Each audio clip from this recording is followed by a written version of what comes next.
Good afternoon. How are you diddling? Excellent. Me too. Thank you very much for asking. Welcome to another episode of Dazed and Confused, my 3 times a week live show where I try and help you get on the content creation journey and start making stuff for your brand, for your business, so more people can be talking about you during these difficult times, but just generally anyway. You want people talking about you. You want people to be sharing your content, reading the value you've got to give. And that's what these lives are all about. As always, we're currently live right now on multiple different places. So if you're watching on Twitch, Periscope, Twitter, YouTube, Facebook, LinkedIn, wherever you've got me tuned in on, say hello, let me know that you're watching, and drop any of your questions in as well, and we'll do our best to answer some. We've got a few questions that have already come through on Twitter as well, so I'll do my best to go through those. For those of you who are brand new to these streams, who am I? Well, I'm Simon Scholes. I am the founder and creative director of Perception Studios. We're an award-winning visual marketing agency, and we help brands and businesses create content that helps them stand out on social media. Now, that could be video, animation, aerial work, short-form video, graphics, animations, cinemagraphs, 3D GIFs, all sorts of different types of stuff that can be created to help your brand stand out. However, a few years ago, it became very obvious to me that not every brand, not every business was necessarily in a position to have regular content created for them. But as we all know, social media is about consistency, is about putting your regular message out there for people to consume and get value from. So how could I help those people still have that relevance on social media, which is so important right now? Everybody during break time picks these things up and goes for it and starts reading content, whether it's on the news or social media. So how could I help those people create more content so that we're still relevant on social media rather than just posting once a month or maybe once a year? So I came up with a process that was stuff I'd been talking about for years. I took some bits and pieces from other people that they've been speaking about that I talked about as well, bastardized it a bit and called it How to 9 Times Your Social Media. I turned it into a book. It went to #1 on Amazon, which was amazing. Thank you very much for buying it. If you don't have a copy already, it's like 99p. It's bargain basement stuff, but filled with loads and loads of advice and help to get you started on your content creation journey. It takes you through from marketing planning to podcasting and all the stuff that happens in between as well. So if you're interested in that, you can go and download it on the link in the section below, or you can just keep coming back for this free content. It doesn't cost a penny to go and consume my content on any of the social media channels that I'm on, and I'm always trying to give as much value as I possibly can do, help people understand what they could do themselves or maybe need to spend a little bit of money on getting somebody to help them with. And today is no different. I want to get you on that content creation journey, but we're going to talk a little bit about a big word at the moment for most brands and businesses, which happened in the first lockdown, which was pivoting. So many people were told to pivot and change what they do and that kind of stuff. And it's good for some and it's not good for others. It doesn't work for everybody. And what I want to talk to you about it on is a bit of a marketing aspect. It's a brand I've spoken about a lot over the last 4 or 5 years, a brand I've seen kind of decline and not really make the changes that they need to make, even though they've said they're going to make the changes they need to make. It's a brand that's in the news today, and it's a brand that has made its first loss to the city in 94 years today because sales of clothing within their brand has slumped during lockdown. And this is purely because they have not reinvented themselves. As a brand, M&S are way behind. Now, they do have their online shop and they do some really cool stuff. But when it comes to their clothing, their marketing is eons behind other brands who are way ahead of them with online sales. Brands like Monsoon or brands like Debenhams even, or brands like H&M. They might be lower brands in the style of M&S, but M&S are just aiming at the wrong marketplace in my mindset. And I've seen this for years now, and I've been saying it over and over and over again, that they get it so right with their food. If you look at their food content, it is absolutely spot on. It's amazing. It's sleek. It's professional. And then you go to their clothing content, and it's just not aimed at anybody because they're aiming at an older market. They know that market probably aren't using social media or not using it as much. So they don't really put the effort into the content. They get models to model content and clothing, but it doesn't blow you away what they're creating. And if there's any brand out there, I believe, needs to pivot themselves to a slightly younger marketplace to appeal to the next generation, it's this brand right here, M&S. And you need to kind of look at yourself as a brand, as a business. If you are scared of using social media, if you're scared of going online, which is how it feels with M&S, when you look at their clothing brand, it really feels like they're just scared about taking that step and going, we're going to pivot ever so slightly and change the brand a little bit. If you're scared about doing that, then you need to just take a deep breath and potentially just take that step. There was a saying that my friend used to always say to me when I was first looking at leaving my full-time job, and it was, look, do you know how to swim? I was like, well, yeah. He says, well, you stood on the edge of the swimming pool, but you got a blindfold on. You just got to push yourself into that water and hope there's enough water there for you to swim in. And that's kind of how it comes to with pivoting. You don't know for sure how much water's in the pool. You know you're not going to hurt yourself by jumping in, but you know you can swim. You know you can do what you do for a living. So you just got to take that step into the swimming pool, hope there's enough water in there, and start swimming. And whether you start doggy paddling at first and then you're an Olympic class swimmer later on down the line, it doesn't matter, but you know you can swim. You know you can do what you can do. So if you are a brand or a business and you're really scared about using social media, you just got to take that step.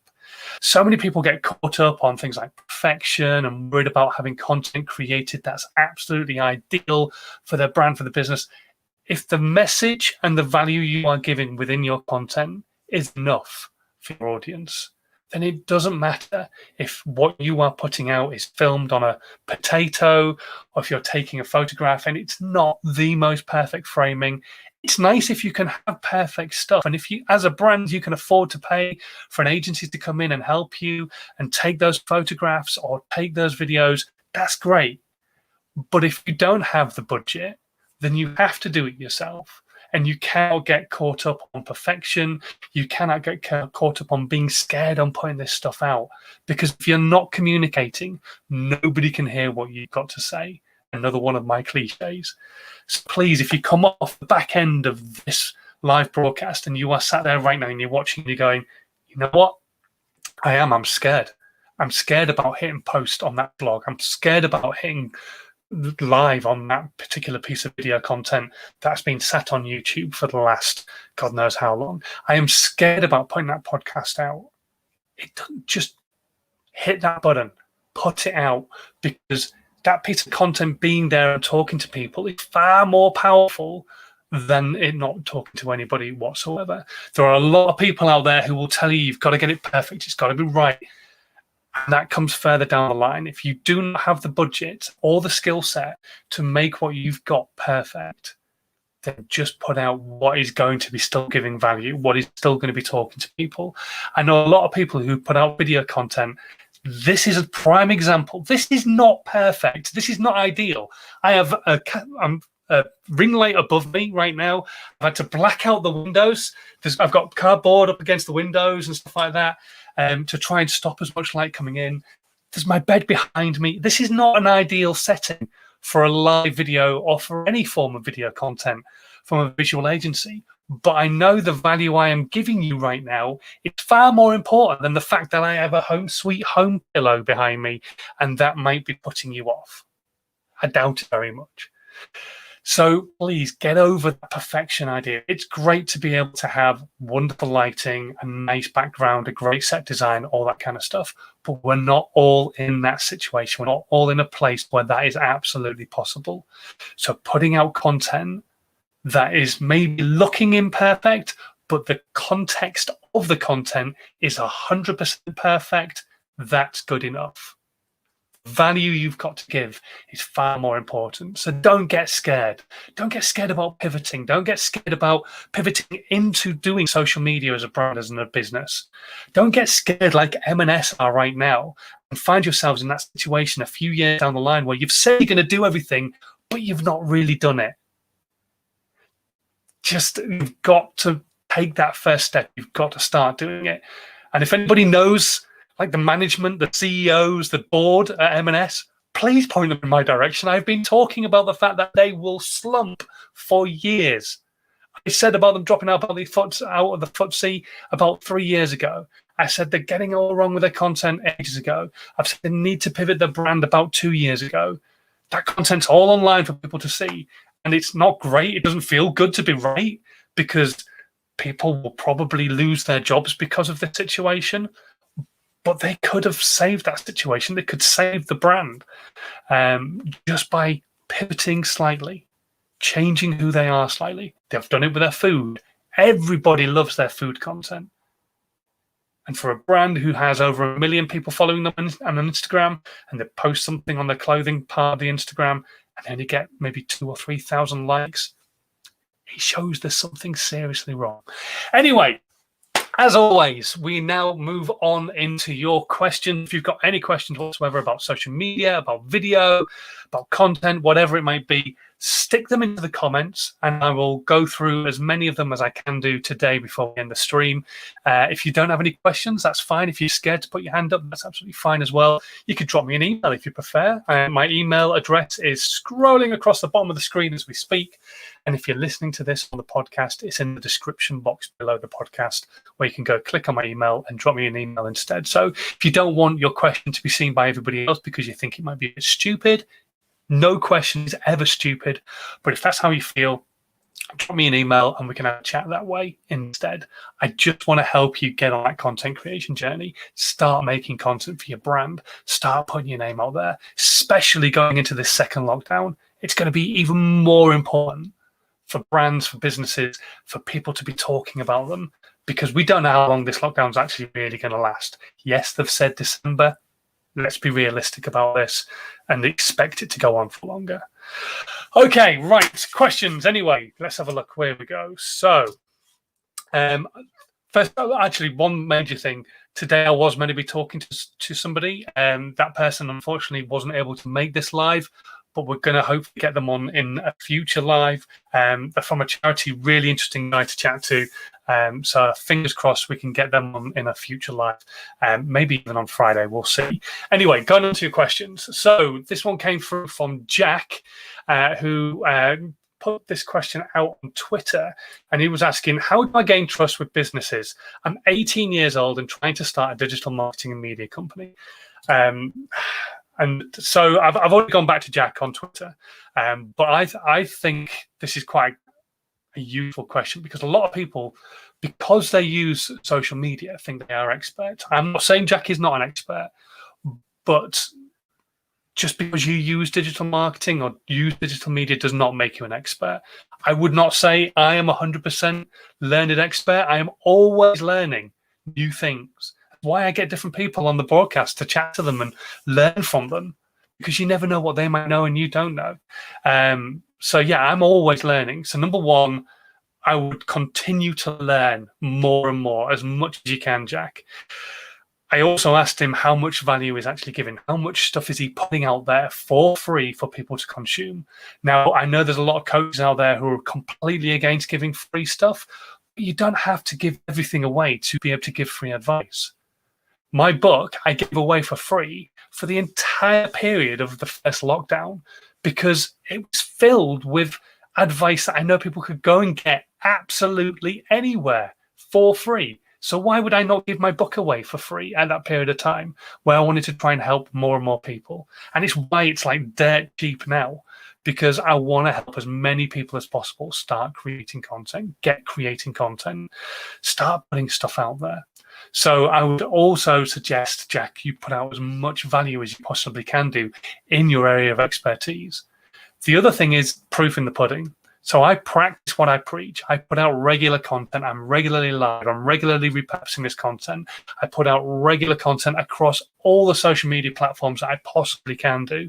And I'm going to try and up my game even more so during lockdown. So that's another thing you've got to start doing, is practicing what you preach. And if you don't have any case studies, if you've never had any clients, the next step for you is to probably reach out to a few businesses who you see are struggling, with their social, with their digital marketing. And as much as I am completely against giving away for free, what you want to do is sit down and agree something with them so that you can get some really great content out of it. Agree that you will do X, Y, and Z for them for a period of time, but during that period of time, you're able to film the meetings that you're in with them so that you're learning about their brand. You're able to film the process that you go through creating content for them. You're able to show people what you've put out for them. Because if you're going to do this for free, then you need to be getting something out of it. And then you can create video content at the end of doing those two businesses and show the case studies of, I took their Twitter from 0 to 1,000 in no time at all, and this is how I did it. I helped them with their Instagram. I showed them how to create video content. I showed them how to do a podcast. All those different things. I helped them with their funnel marketing, whatever it might be. You can then use that as a case study and really show it off and help people see what it is that you're capable of. And I think that's probably a really powerful way for you to go into businesses, is to be able to have those case studies so you can go, look, yes, I'm young, but that doesn't mean I can't do what I say I can do. And here's proof that I can do what I can say I can do. Oh, and by the way, I do it for myself as well. And here's a third case study as a level of proof to show you I do what I do. And it's why we're talking right now, because I got you into my funnel. I saw that you were consuming my content, and so I contacted you to arrange a meeting. That kind of stuff is really powerful. So definitely 100% start creating content for yourself, that kind of thing, and look at doing some case studies. Like I say, I hate suggesting anybody does anything for free, but if you're going to get a lot out of it and you don't have those case studies in the first place, definitely take advantage of it. Okay, let's have a quick peek. See if anybody's dropping in with any questions at the moment. Here we go. Righty ho. Right. Okay. So I don't know which are the right platforms to use. There's lots of conflicting info out there. What do you think? Okay. So you have to just be putting content out everywhere. However, and I'm going to give a huge caveat on this, who is your avatar? I have gone back on this over and over again for the last, well, what are we now into November? 11 months. I've been talking about it for way before that as well, but on these lives, good 10, 11 months I've been doing these. You need to know who your avatar is. If you don't know who your ideal client is, who your customer is, who they are, what they like, what sex they are, where they live in the world, all those important things, then how are you ever meant to create content that's actually going to appeal to them? Once you know who your avatar is, then you can create that content that appeals to them. But also, you know where they're hanging out, so that you know if your ideal customer is a 15-year-old who loves slime, then there's a chance they're not going to be on LinkedIn. They're probably going to be on TikTok or Snapchat. So that's where you create most of your content. And then you maybe talk to the parents on things like LinkedIn and say, do your kids make slime? Maybe they could be buying my ingredients to make their own slime, which are organic, or whatever it might be, whatever your niche might be on that side of things.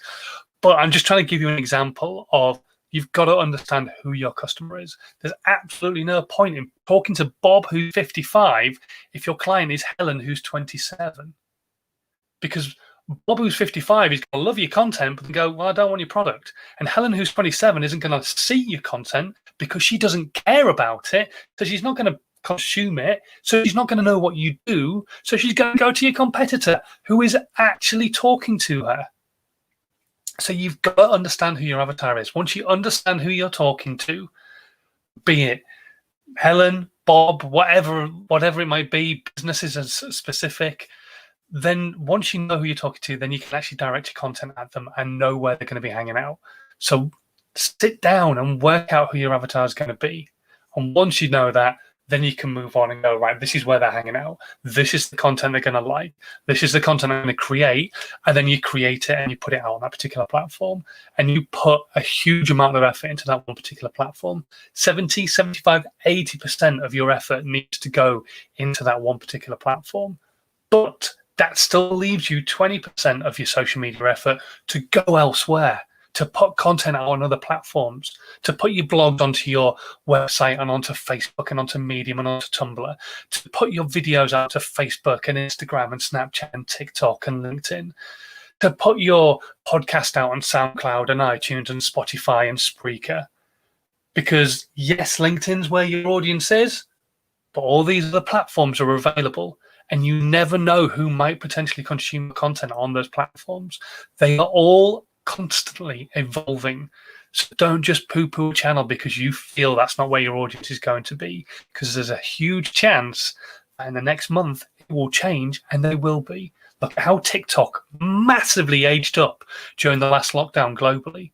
It went from kids doing dances to older generations doing dances, and then mindset coaches talking to you, and speaking coaches talking to you, and social media coaches talking to you, and helping you grow as a brand and as a business, because there are new people consuming content all the time. And you would be crazy not to use a platform that is completely free. You've paid for your phone, you paid for your data, you've downloaded the app, and you still don't want to put any content out on it. Crazy. It's free. Use it while it is free. And yeah, just make the most of it. So there you go. Find out where your audience is, who your audience is, and then go and put most of your effort into that one channel, and then remove the friction by talking to them on all the other platforms as well. So hopefully that helps. And actually, a quick one that's come through, because I mentioned I was going to be chatting to a charity. How do we build up the presence of a charity? And so this is what I was going to be chatting about today. So I'm not going to go too deep into it, because we are going to chat about this on a future broadcast. But all charities are different. But the main thing, just the same as making a purchase of a product, whatever it might be, is we give money on emotion. So there's always a reason why you want to help, give some money or what have you. And it's because they connect emotionally with you. Now, you can't connect emotionally with everybody. That's just not going to happen. So number one, you look at who's given money in the past. And you look at how much those people have given and what demographic they come from. That then becomes your avatar. And then you create content for your avatar specifically. Now, for me, as a charity, I would be 100% saying use social media for everything that you do, but create case studies. Talk to the people you've helped, whatever type of help it might be. You could be the Donkey Sanctuary, you could be cancer research. Whatever it is, you have helped somebody or something. And so you are able to dive in and then talk to the people connected to that somebody or something and find out how you've helped and connect on the emotions in that particular way. Be it kind of research, made sure that my mum is with me for this Christmas, or can the Donkey Sanctuary help save the donkey from cruelty, and he's now with us and living a happy life. Whatever it might be, there's always a story behind where your money goes. It doesn't always go to the big wigs. Don't get me wrong, I know it does sometimes, but it doesn't always go to the CEO who creams off a huge amount of money. Sometimes with smaller charities, that's just not the case. They just need your money to stay afloat, to keep doing what they do. So as a smaller charity or any charity, I would say case studies are the way forward. Tell your story and keep telling your story. That's how you're going to connect emotionally with people. Yes, it's great to have all these different events that you might do and making sure people know about them on social media.